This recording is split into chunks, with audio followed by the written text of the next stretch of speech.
Ayan, magandang umaga po mga kapudi. Ayan, samahan niyo po ako ngayon na magluto ng adobong tokwa, baboy at kangkong. At syempre, kasama ko ngayon ang kumari kong grabe. Hello po mga kapudi. Good morning, good morning, good morning. Kasama ko po ang kumari kong expired. Kumari kong Ay, hindi pa po. Ayan, ano gagawin mo? Yan. Magluluto po kami ng adobong kengkong at baboy at tokwa. Ayan, Ito umuwi po, po si Dulce. minamandal ko na po yung kangkong. Ayan, ano mo naman, yung dahon sa dahon, sanga sa sanga. Dahon lang, kunyari dito dahon, tapos ibukod yung sa ganun yun. ka. Oo, So, yes. tao lang. Masaya lang si mother. So habang ganyan naman siya, ako naman po ay maghihiwang muna ng sibuyas at yan, samahan niyo po kaming magluto mamaya ng adobong kangkong na may baboy at tokwa or adobong baboy na may kangkong at tokwa. Ang ingay nung magnanay talaga kahit kailan magkasama. Rinig na rinig sa video. Ihiyawan po, magnanay. Kapag niyo po pasinin yun, magnanay po yun. Nagkukwentuhan lang po yun. So ayan po, maghihiwa po muna ako ng sibuyas bawang mga kapudi. Ayan, nireject po ni nanay yung Aming hinihimay. hinihimay ni Dulce. Rin pala. Gusto po yung gugulayin, yung hinihiwang maliliit ng ng adobo para madali nga namang nguyain. Ano tawag doon? Tamad gumuya. Walang ipin. Gusto lunok na lang ng lunok. Ito po mga kapudi, naghihiwa na po ako ng sibuyas bawang. Si Dulce naman maghihiwa. Kita yan. Oo, bakit? Nakikita rin naman nila yan kasi gaganyan ko yan. Ganyan. Relax ka lang kasi. Yan, ganyan ang gustong himay. Doon may tapon pag gulay sa kabila, pwede naman. Kasi nabubulok po yan. Eh di ba may nabubulok ng mga dahon doon. At saka allowed naman kaming magtapon doon ng mga pwede itapon. Basta kami maghahawan noon sa kabila. Pero ngayon, hanggat maaari, ang tinatapon ko lang ay yung mga madaling mabulok at saka yung natutunaw, gaya ng mga gulay, pinagbalatan ng mga prutas, ganyan. Pero minsan, hindi maiwasan na may nalilipad doon na papel or plastic. So, yun, ano po yan, iipunin at saka sisilihan or sisigaan. Upuin mo naman, Mari. Ha? Isa po. Ayan, ganyan ang gusto. Mas maganda siguro bukod yung sanga sa dahon. Hindi mo maduduro ang dahon yan. Mag-start na po tayo mga kapudi. Magpainit tayo ng kawali. Lagyan natin ng mantika. Ipipirito natin yung tokwa natin dyan ng buo. Yan, buo kasi po ayaw po namin ni nanay ng malutong na malutong. Ang hirap pong nguyain. Pipirito lang po yung pinakalabas niya para medyo magkaroon ng konting crush. Tapos po ay i-slice natin ng maliliit. Hindi man ganun kaliit, yung katamtaman lang. Sa huli natin ilalagay yan sa adobo para malambot. Mas gusto ko po yung ganun, parang kang kumakain ng taho o ganun. Or yung scrambled egg, parang ganun siya. Ayan, painitin muna natin yan habang si Dulce ay maghuhugas. Anong hinuhugasan mo? Yung tokwa, saka yung baboy. Yung baboy, babi. Yung babi, pinagasan po. Bakasyon ba si Dulce ngayon? Bakasyon grande? Bakasyon na po lagi. Wala nang stop na. Kinik out ka na? Ayaw ko na. Palagi ka naman umayaw eh. Ganyan ka naman eh. Papagod na po kasi ako. Ayan po, lugi na po siguro yung restaurant na pinagtrabaho ni Dulce. At yung matatanda inalagaan, namatay na lahat. Ayan, sa isang kalan naman ay pinaghalo ko na yung sibuyas, bawang at sili. Ilagyan ko na rin po ng mantika dahil igigisa na natin yung ating baboy.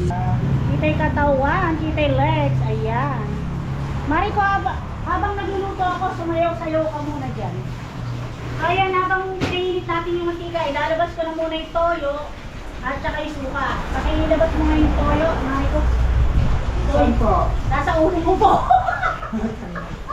Wala ka nasa loob ng bahay niya. Hindi ko malalabas yun. Nasaan ba yung toyo? Sabi ko po, nasa ulo niya. Hinahanap. Akala ko nasa loob ng bahay kaso Ginagyan ko lang po si Dulce. Ayan, toyo at saka paminta at laurel. Ay, hindi ko na lalagyan ng laurel kasi ano, may kangkong. Ikaw ba? Ano ba gusto mo? Pag may kangkong po kasi hindi ako naglalagay ng laurel. Kahit anong brand ng toyo suka, kung ano yung available sa inyo, yun na lang gamitin nyo.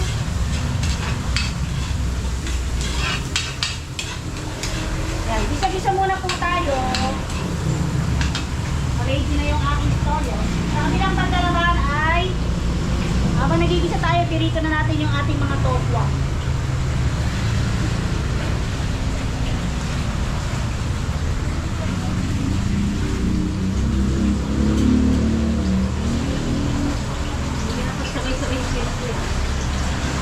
Ayan. Nasa sa inyo po kung anong cut ang gusto ninyo sa tokwa. Pwede pong i-cut nyo muna ng maliit tsaka nyo i-crispy. So kami ay ayaw namin ng crispy. Yung pinakalabas lang magkabilang side yung medyo crispy yung loob malambot. Ito nga nyo. Ayan, nagreklamo may bumubulong. Maglalagyan ng laurel. May kusensya, mare, may lumalabas. Hindi nagsasalita ng kusensya, huwag daw po lagyan ng laurel. Sinabi ko na nga po sa video na hindi ko lalagyan ng laurel kasi nga may kangkong. Ayan, ano daw po ba yung iluluto ko? Kaldareta. Mahirap talaga may mother na nagluluto, ano. Ayan, ayan nyo na, mas mahirap yung walang mother na nagsasalita sa background. Ayan, hinigisa muna natin yung sibuyas bawang habang pinitirito natin yung tokwa. At maya-maya lalagyan natin yung karne ng baboy. Ngayon, pag luluto ko ng palampe, naka-survey ka dito,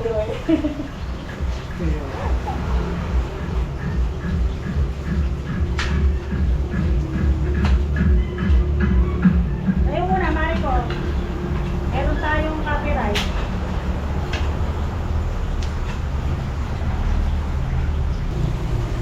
Ngayon, lalagay ko na yung ati ng karne ng baboy. Yan, higasan ko mabuti yan at hinayaan na natin may konting tubig. Kasi po, pagkagisa natin at nagtatuyo ay lalagyan din naman natin yun ng konting tubig, suka at saka toyo. Yan, lagyan natin lahat.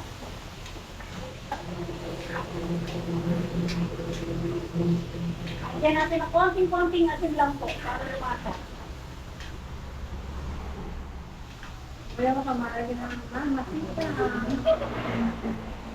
Lagyan natin ng konting paminta para masarap na paminta. Pero kung gusto niyo ng buong paminta, nasa inyo po yan, nilagay ko durog. Lagyan na natin ang toyo. Alugin nyo muna para wala yung tining. O ngayon, may tagahalo na ako. Diyan. Yan, toyo.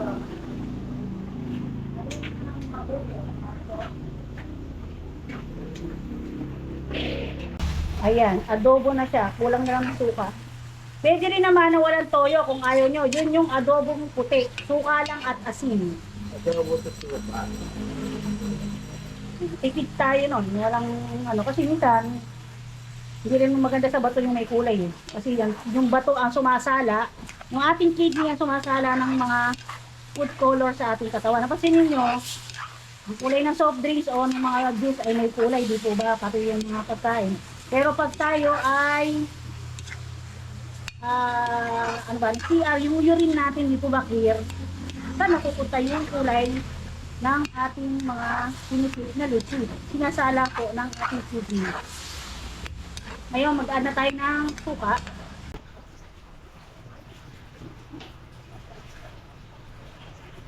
Huwag po natin hahaluin. Yeah, kulong-kulo na. Pwede na natin haluin. Magdagdag tayo ngayon ng tubig. Isang baso lang po muna hanggang sa matuyo. Tapos pag matigas pa, dagdag po rin tayo. Na isang baso pa ulit. Pwede po yung mainit na tubig na yung dadagdag nyo para mas madaling kumulo. Pero kung malamig yung tubig or galing sa gripo o galing sa water dispenser, okay lang din po kasi mas madaling lumambot yung karne kung bababa yung init tapos kukulo. So tatakpan po muna natin yan. Mula sa langit yung ating sakit. Bumaba sa langit. Ayan. Habang hinahantay natin kumulo at lumambot yung ating karne ng baboy, check naman natin yung ating tokwa. Yan. Medyo crispy na siya at pwede na natin siyang baliktarin. Yan, babaliktarin natin. Bago natin baliktarin, sure lang natin na mababaklat sa kawali kasi baka madurog lang. At madali ng itlip, pwede na yon. So ayan, nakita nyo tostado. Pero yung loob niyan ay malambot. Ayan, nabiling na natin lahat. Antayin lang uli natin matusta. So huwag niyo pasinin yung mga ganyang medyo may konting durog kasi pwede naman din natin iyalo yan sa adobong baboy na may kangkong kasi nga iiwain pa naman natin yung mga tokwa naman.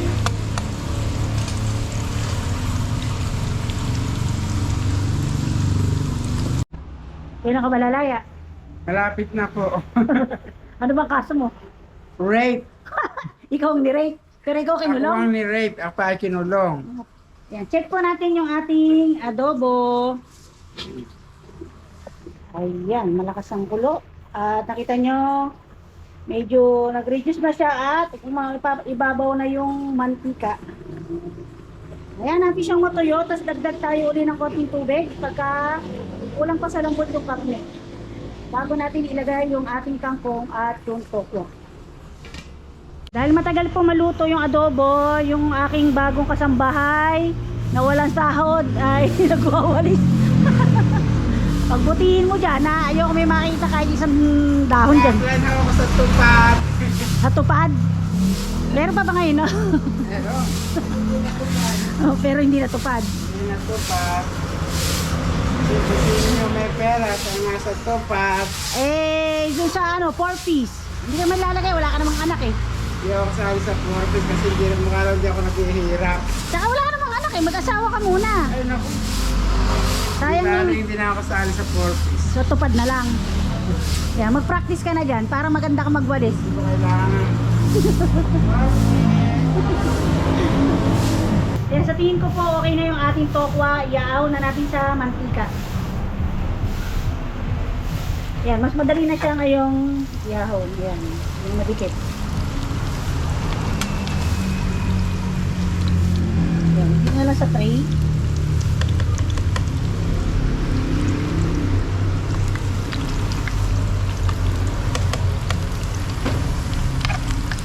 Yan, hindi ko pa muna pinatay yung ating kalan. Salisa natin siya. So, kasi mayroon pang nabaklas. Yan. Hintayin muna natin siyang lumamig bago natin siya hiwain or ikat. Pwedeng gunting, pwedeng kutsilyo.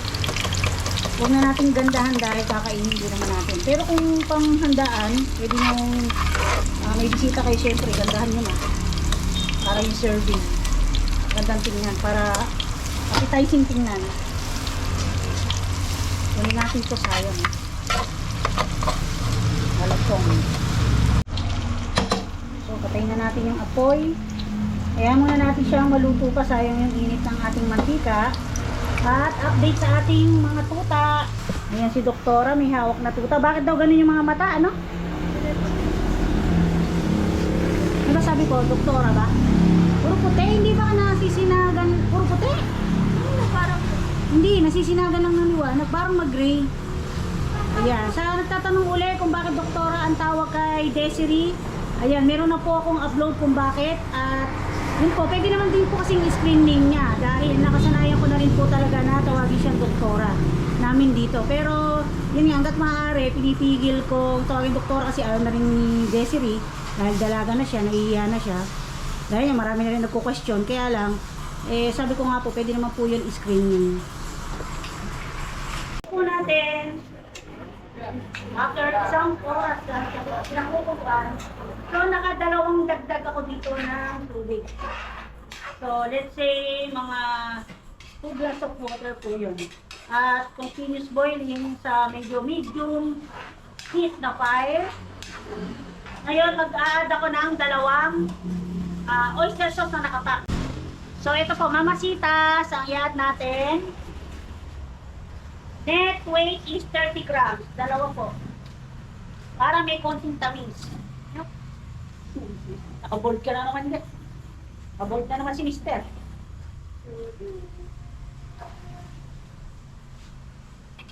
Yan, dalawa halo lang tayo. Tapos i-add na natin yung ating kangkong kasi na test ko na siya kanina, malambot na po yung karne. Ito na yung ating kangkong. Ayan, hinimay-himay na yan. Hiniwa-hiwa na. At lugasan ng mabuti. Talagay natin, halo tayo mula sa ilalim pataas. Pagtutupik pa po yung ating kangkong. Kaya okay lang na hindi natin hihinaan yung ating kala medium heat. Tapos ilagay na natin lahat. Simutin natin, sayang naman. At pag medyo nalanta na sa init ng ating adobo, yung kangkong, tsaka natin i-add yung ating tokwa. Yan. Optional lang po yung kung gusto nyo, yung walang tokwa, pwede naman. Kung gusto nyo naman tokwa, ayun ang karne, pwede din po. Papakita ko po sa inyo habang hinahalo natin. At kasi medyo maliliit din ang hiwa ng ating gulay, mas madali rin siyang maluto.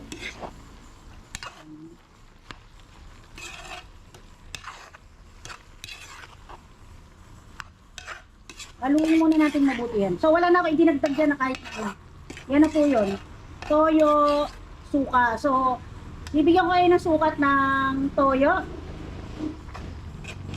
1/2 cup po yung toyo, tapos 1 cup yung suka, tapos oyster sauce, at nag-pinch ako ng konting asin. Pero kasi kaya hindi ako nagre-recommend ng dami, depende po kasi sa dami ng gulay na ilalagay nyo yun, or kung may karne ba o wala.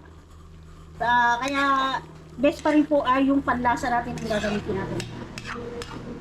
Isang halo na lang, at dadagdag ko na yung ating tokwa, saka natin tatakpan at hayaan natin siyang kumulo sa loob ng 3 minutes lang, pwede na. At ito na yung ating mga tokwa, ilagay na natin. Para ma-absorb niya yung sauce ng ating adobo. Para sabay maluto yung kangkong at ma-absorb ng ating tokwa yung sauce. So, halo muna tayo bago natin takpan.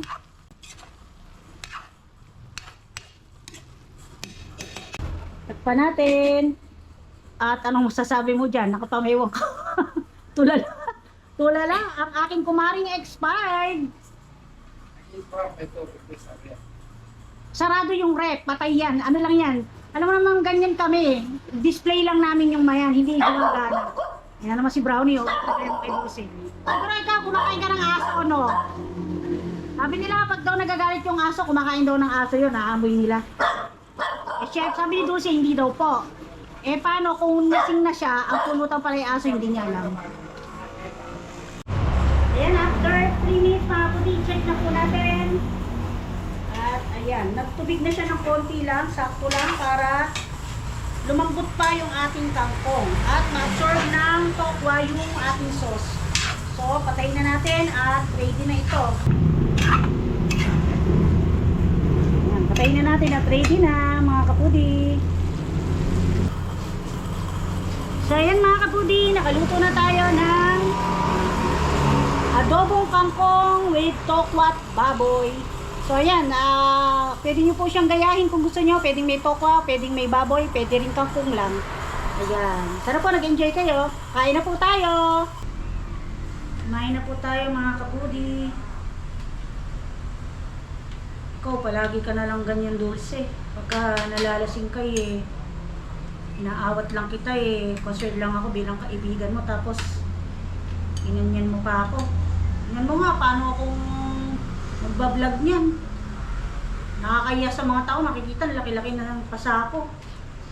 Dapat pagka umiinom kang ganun, tapos lasing ka, inaawat kita, magpaawat ka. Para kang hindi tunay na kaibigan. Ano pa silbi ng pagkukumari natin? Ayos lang yan, Mare. Gihilom din yan.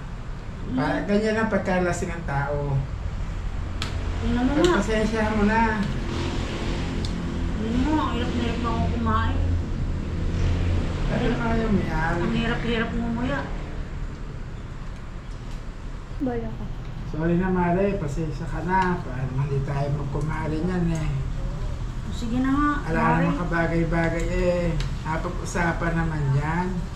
Alam mo naman ako, ganun lang ako. Sa umpisa lang naman masama loob ko, pero nawawala rin. Sige, tikman mo na itong niluto kong adobong kangkong na may baboy tsaka tokwa. Para naman matikman mo at kung sabi mo kung masarap. Sige na, Mare, tikman mo na to. Para naman malaman ng mga kapudi kung masarap.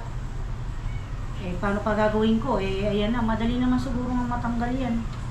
Siguro mga 1 linggo lang, wala na. Tikman mo na lang itong niluto ko para naman makita ng mga viewers natin na talagang mag-BFF. Kumain ka ng lumakas ka at mabuhay ka. Ako kasi, huwag mo na ako laging sinasaktan pag inaawat kita. Kasi masama sa akin yung nagagalit, Mare. Okay ka lang ba? Ano masakit sa'yo? Naging pihit. Huwag mo nang uulitin yun ha, Mare ko ha. Masama kasi nasasaktan ako eh. Ayan, nabugbog ka tuloy.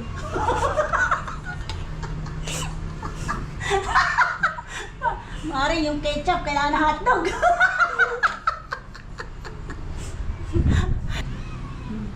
Subo ka ng subo para mas madali kang gumaling kaysa sa akin. Masarap ba? Happy? Sabugbog pa. Joke lang po mga kabudi. Kain na tayo. Yan, kain po. Joke lang po yun.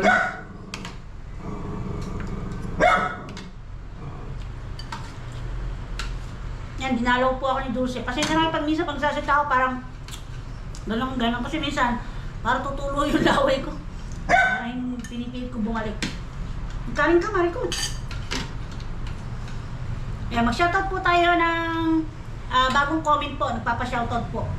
Shoutout po kay Ate Ruby. Yan, Ma'am Ruby Manahan. Ang Ruby Manahan, shoutout po.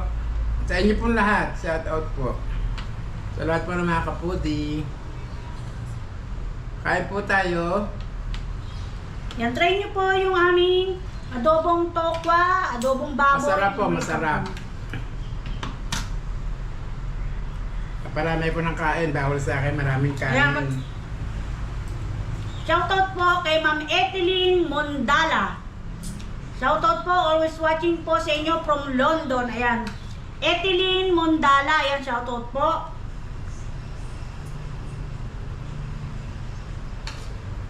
At kay Mr. Romel, ayan, vlog lang po ng vlog, more power po at ingat po kayo lagi. God bless you and your family. Maraming salamat po. Lydia Valenzuela, hello, present watching from San Diego, California. Lady Mercy Channel, Canada. Ayan. At kay Ma'am Lorna, ayan, kapudi si Lorna to.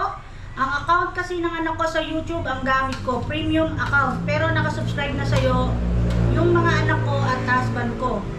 Talagang ganda ng vlog mo, hindi nakakasawa. Ayan, maraming salamat po sa inyong lahat. At kay Sir Kadog Show TV, yan, shoutout po sir. Ayan nyo po, malapit na po tayo pumasyal kay Sir Jimmy Speak kasi may binilin po sa akin si Kuya Roy at si Ate Gemma. Kaya lang hindi ko po alam kung kailan. Pero, ayun po, yung pong request nyo na i-video po yung buong kubo ni Sir Jimmy Speak ay matutupad po yung pag nagawi po tayo doon. Magpapaalam po muna tayo syempre. Kasi sabi nga po ni Sir Kadog Show TV, gusto niyang gayahin yung style. Ayan.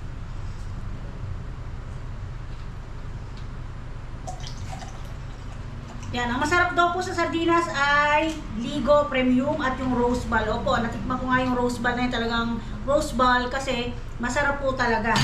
Yan, Alain Nabelar. Ayan, sa mga lagi pong nagtatanong kung bakit doktora po yung tawag ko kay Desiree sa mga bagong subscriber, ayan, pakicheck na lang po yung mga nakaraang video ko at reply comment po ako sa inyo sa comment nyo ng link. Yung po yung vlog ko na kung bakit po doktora yung tawag ko kay Desiree kasi masyado pong mahaba pag in-explain ko po uli. At shoutout po kay Ma'am Marilu Makay, ayan, viewers ko din po yan, matagal na at nababasa ko rin po yung mga comment niya. So ayan, kain po tayo mga kapudi. Sakto lang po yung alat, asim at saka tamis ng oyster sauce. Masarap po, masarap. Wala pang ngayon. So yung mga kapudi, ganito na lang po. Okay ka na. Oy. Ano si Mister? Kumain na ata si Mister. Kumain na ba? Nandito na lang po mga kapudi. Bye-bye po at thank you very much po. At shoutout po kay Ma'am Berhinia Puencosilio. Shout out po, Ma'am Berlinia. Nagtuto kayo kay Dulce. At saka po kay Sir Lester. Sir Lester. Sigwa, yung Sigwa. puntahan natin sa ano? Pampanga. Hindi. Pangbong. Ano ba yung napunta tayo na may pangbong? Ang tayo na ano nun. Nagdala tayo ng crispy mushroom. Yan, Sir Lexter and Ma'am Pia Sigwa, shoutout po sa inyo at sa buong family. Ingat po. At kay Ma'am Anessa Nueva, tama po ba yung apelido? Kay Ma'am Kitchenist TV, yan, shoutout po. So, yun po. Thank you very much po, mga kabudi. Ingat po at God bless po tayong lahat. Bye-bye!